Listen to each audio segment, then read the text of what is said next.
O milagre que mudou a vida de Ricardo, da alergia à libertação no altar da fé.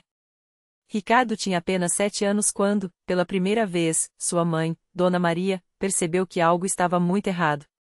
Era uma tarde de domingo, e a família havia saído para comer um lanche depois da escola. Ricardo provou um pedacinho de bolo que continha amendoim, algo comum em muitas receitas. Em questão de minutos, seus lábios começaram a inchar, manchas vermelhas surgiram em seu rosto, e ele começou a coçar os braços desesperadamente. Dona Maria, assustada, correu com o filho para o pronto-socorro mais próximo.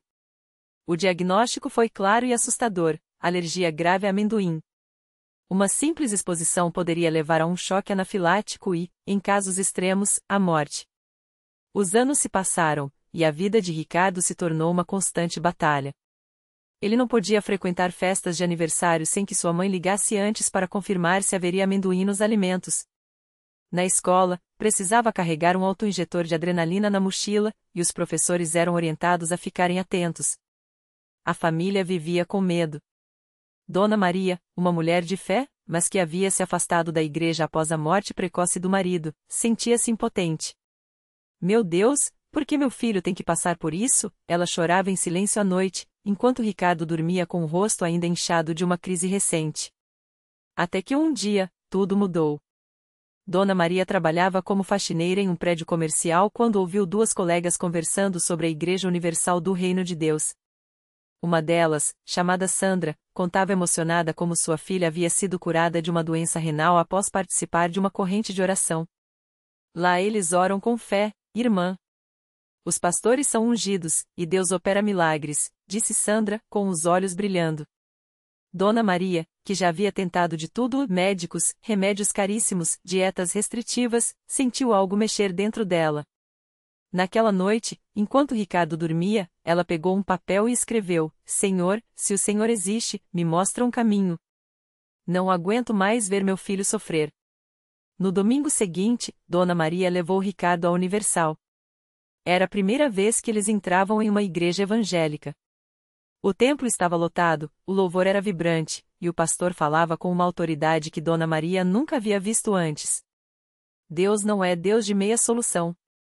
Ele é Deus de milagres completos, pregava o pastor, enquanto as pessoas respondiam com amém e lágrimas. Ricardo, curioso, seguiu tudo com os olhos arregalados. Quando chegou o momento da oração de libertação, Dona Maria sentiu um calor estranho no peito. O pastor chamou à frente quem precisava de um milagre na saúde, e ela, tremendo, levantou a mão de Ricardo. Meu filho tem alergia a amendoim, pastor. Os médicos dizem que não tem cura, ela disse, com a voz embargada. O pastor olhou para Ricardo, colocou a mão em sua cabeça e começou a orar com uma unção forte: em nome de Jesus, eu quebro toda maldição de doença neste menino. O sangue de Jesus purifica seu corpo, e pela fé, ele está livre. Não é alergia, é opção do diabo, e hoje o diabo perde. A igreja inteira começou a clamar, e Dona Maria sentiu algo sair de dentro dela, como se uma carga pesada fosse arrancada. Ricardo, que nunca havia visto tanta emoção, começou a chorar sem entender direito por quê. O pastor então pegou o óleo ungido e fez uma cruz na testa de Ricardo. Deus já operou, meu filho. Agora é só crer e não duvidar, disse ele, olhando nos olhos do menino. Dona Maria saiu da igreja daquele dia com uma certeza que não tinha há anos: Deus havia ouvido seu clamor. Mas a batalha não terminou ali. Na semana seguinte, Ricardo participou da Fogueira Santa dos Jovens, um culto especial de libertação. Lá, ele ouviu testemunhos de jovens que haviam sido curados de doenças, vícios e até depressão. Um rapaz de 15 anos subiu ao altar e contou como havia sido libertado de uma alergia a frutos do mar após participar de uma campanha de fé. Deus não faz acepção de pessoas, gritou o pastor. Se ele curou ele, vai curar você também, Ricardo. Dona Maria, emocionada, decidiu participar da campanha dos 7 dias de jejum e oração. Todos os dias, ela e Ricardo iam à igreja, mesmo que fosse só para ficar nos fundos, ouvindo as pregações. No 4º dia, durante uma vigília de madrugada, o pastor chamou Ricardo ao altar novamente. Dessa vez, ele segurou um punhado de amendoim na mão e disse: Filho, Deus já te curou. Agora é hora de você provar da sua libertação. Mas só faça se tiver fé. Ricardo hesitou. Sua mãe, com lágrimas nos olhos, sussurrou: confie em Deus, meu amor. Ele não vai te abandonar. Com as mãos trêmulas, Ricardo pegou um único grão de amendoim e o colocou na boca. A igreja inteira ficou em silêncio. Segundos se passaram.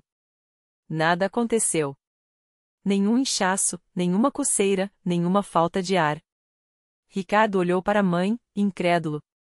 Mãe, eu tô bem, ele disse, sorrindo. Dona Maria caiu de joelhos, chorando e agradecendo a Deus. O pastor então exclamou: glória a Deus! Este é o poder da fé. Este menino está curado. A igreja explodiu em louvor, e Ricardo, pela primeira vez na vida, comeu amendoim sem medo. Nos dias seguintes, Ricardo foi submetido a exames médicos. Os resultados foram surpreendentes, sua alergia havia desaparecido. Os médicos não tinham explicação. Isso não é comum, disse o alergista, confuso. Mas Dona Maria sabia muito bem o que havia acontecido: Deus havia tocado seu filho no altar da Igreja Universal. A vida de Ricardo e Dona Maria mudou completamente. Eles se batizaram nas águas e se tornaram dizimistas fiéis. Dona Maria começou a servir na igreja como obreira, e Ricardo, agora com 10 anos, participa ativamente dos cultos infantis, dando seu próprio testemunho de fé. Antes, eu tinha medo de tudo. Hoje, eu sei que Deus cuida de mim, ele diz, com uma maturidade que surpreende sua idade. Mas o maior milagre não foi só a cura física. Foi a restauração da fé na vida daqueles dois. Dona Maria aprendeu que, mesmo nos momentos mais escuros, Deus está no controle. E Ricardo entendeu que a fé não é só acreditar, é agir. Se eu não tivesse dado aquele primeiro passo, nunca teria provado da minha libertação, ele costuma dizer. Hoje, sempre que há um culto de testemunhos, Ricardo sobe ao altar para contar sua história. E no final, ele sempre repete a mesma frase, que se tornou um lema em sua vida: se Deus fez por mim, Ele pode fazer por você também. Basta crer. Porque na Igreja Universal do Reino de Deus, milagres não são lendas. São realidades que transformam vidas. E foi justamente num desses cultos de testemunhos que uma mulher chamada Ana, sentada nos fundos do templo, ouviu pela primeira vez as palavras de Ricardo. Ela tinha chegado arrastada pela irmã, depois de anos se afastando de Deus. O coração pesado, as mãos trêmulas, os olhos inchados de tanto chorar. Ana carregava uma dor que parecia não ter cura, a perda do filho único, vítima de uma doença rara que os médicos não conseguiram vencer. Deus não existe, ela repetia para si mesma, todas as noites, enquanto olhava para a foto do menino no quarto vazio. Se ele existisse, não teria tirado meu filho de mim. A revolta a consumia, e nem as palavras de conforto da família conseguiam alcançar seu coração endurecido. Até aquele dia, quando ouviu Ricardo dizer: se Deus fez por mim, Ele pode fazer por você também. Basta crer. Algo dentro dela estremeceu. Não era esperança ainda, era só uma pontada de curiosidade. Como assim? O que Deus fez por você que pode fazer por mim? Ana não saiu do culto naquele dia. Ficou até o final, ouvindo cada testemunho, cada canção, cada palavra do pastor. E quando o apelo foi feito, ela não resistiu. Levou as mãos ao rosto e começou a chorar como nunca havia chorado antes. Uma obreira se aproximou, colocou a mão em seu ombro e sussurrou: deixa Jesus entrar nessa dor, minha filha. Ele não tirou seu filho de você. Ele vai te dar forças para seguir. Ana não entrou na fila da oração naquele dia. Mas voltou no domingo seguinte. E no outro. Até que, numa noite de quarta-feira, depois de semanas ouvindo sobre o amor de Deus, ela finalmente se ajoelhou no altar. Não foi uma cura instantânea. Não foi um milagre barulhento. Foi algo mais profundo, a paz. Uma paz que ela não sentia desde antes da doença do filho. Nos sonhos, começou a ver o menino sorrindo, como se estivesse brincando num lugar lindo, sem dor. E uma voz suave, que ela reconheceu como a de Deus, lhe disse: Ele está comigo. E você também está. Ana não recuperou o filho.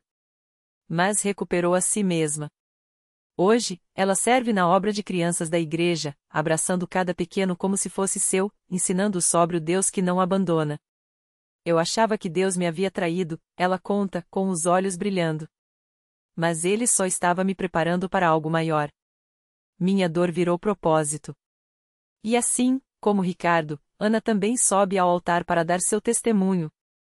Sempre terminando com as mesmas palavras: Deus não tira a dor só porque a gente quer. Às vezes, Ele a transforma. E é na transformação que a gente encontra o milagre. Porque na Igreja Universal, os milagres não são iguais. Uns são curas, outros são libertações, e há aqueles que são simplesmente a restauração de uma alma partida. Mas todos têm algo em comum: eles começam quando alguém decide dar o primeiro passo. Como Ricardo, que entrou na igreja arrastando os pés. Como Ana, que chegou com o coração fechado. E como tantíssimos outros que, mesmo sem entender, resolveram acreditar que Deus ainda tinha um plano. E é assim, de vida em vida, que a fé se espalha. Porque milagre não é só o que a gente vê. É o que a gente sente. É a mão de Deus tocando onde mais dói e dizendo: confia em mim. Eu sei o que estou fazendo. Ricardo não sabia explicar como, mas depois daquele culto, algo dentro dele mudou.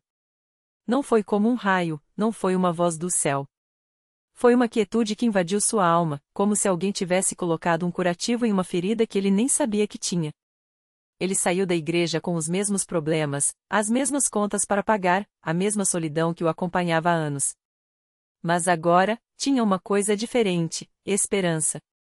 Não aquela esperança vaga, do tipo talvez um dia, mas uma certeza estranha, como se Deus tivesse sussurrado no seu ouvido: você não está sozinho. E isso aqui não termina assim. Nos dias seguintes, Ricardo voltou. Não porque alguém o obrigou, não porque estava desesperado. Voltou porque, pela primeira vez em muito tempo, sentiu que tinha um lugar. E foi ali, entre os louvores e as orações, que ele começou a perceber os pequenos milagres. O chefe que há anos o ignorava, de repente o chamou para uma conversa e lhe deu uma chance de mostrar seu trabalho.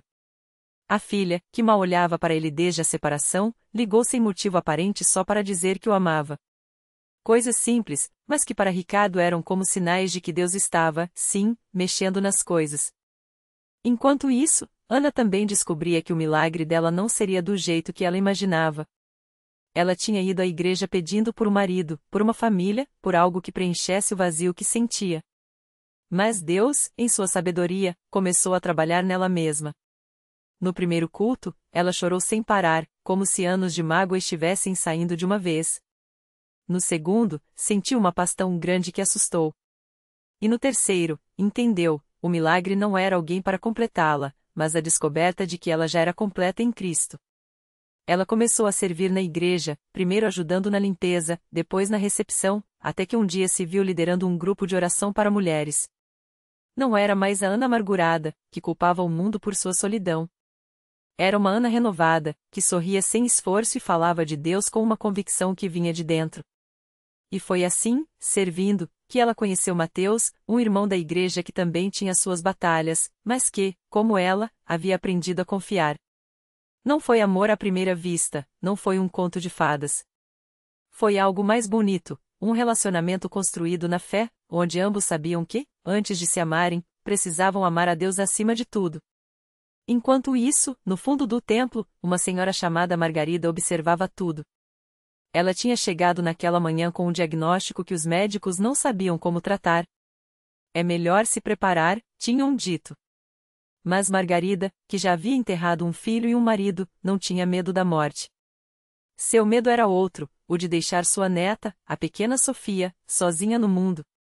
Então, ela entrou na igreja não pedindo pela sua vida, mas pela da menina. E ali, entre lágrimas e orações, fez um acordo com Deus: Senhor, se a Senhor quiser me levar, eu vou. Mas cuida dela. Não deixe a minha Sofia crescer sem saber que o Senhor está do lado dela. O pastor orou por Margarida, impôs as mãos sobre sua cabeça e falou com uma autoridade que veio do Espírito: Deus não está te tirando nada. Ele está te dando mais tempo. E esse tempo tem um propósito. Uma semana depois, os exames mostravam uma melhora inexplicável. Os médicos coçavam a cabeça, falavam em remissão espontânea, mas Margarida sabia: aquilo era a mão de Deus.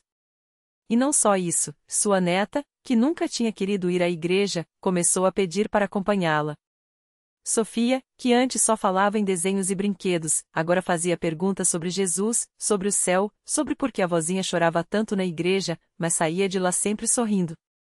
E assim, a igreja continuava sendo um lugar onde o impossível se tornava possível. Não porque as pessoas eram perfeitas, longe disso. Mas porque ali, entre erros e acertos, entre lágrimas e sorrisos, havia um Deus que não desistia de ninguém. Um Deus que transformava a dor em força, solidão em comunidade, e morte em vida.